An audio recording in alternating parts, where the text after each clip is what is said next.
In Paris, married couple Vincent and Sophie have a butcher's shop. Unfortunately, it isn't a very successful shop. They don't have many clients, and those who do come get tired of waiting while Vincent weirdly massages the meat. One day, a group of vegan activists attacks the shop by throwing paint, breaking things, and doing graffiti on the wall.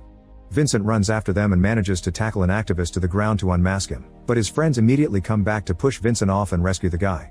They kick Vincent's stomach before running away.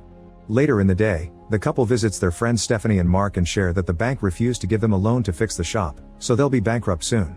At first Stephanie shows sympathy, but soon she starts bragging about all the money Mark makes in his own butcher's shop.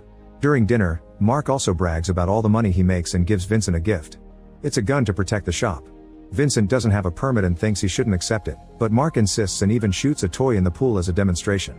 On their way home, Sophie tells Vincent they should separate because their marriage has become boring and she wants a man who thrills her. However, Vincent isn't listening because he just noticed the activist riding a bicycle nearby. Suddenly Vincent stops the car and decides to confront the guy. He drives in reverse to find him, only to accidentally run over him and kill him. A horrified Vincent wants to call the police and tell them it was an accident, but Sophie points out he just drank alcohol and there's a gun in the trunk, so he'll get a life sentence. Remembering a documentary she saw the other night, she suggests they should copy a famous serial killer who dissected the victims and left the pieces in garbage bags all over the city. Moments later, Vincent has the dead guy on his butcher table and starts cutting him up using his work tools.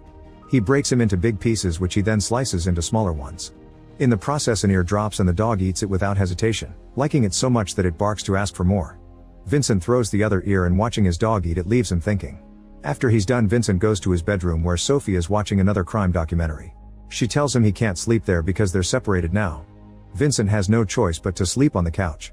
The next morning Vincent oversleeps and rushes to the shop only to discover Sophie has sold the human meat he left on the slicer, thinking it was ham. Before he can scold her,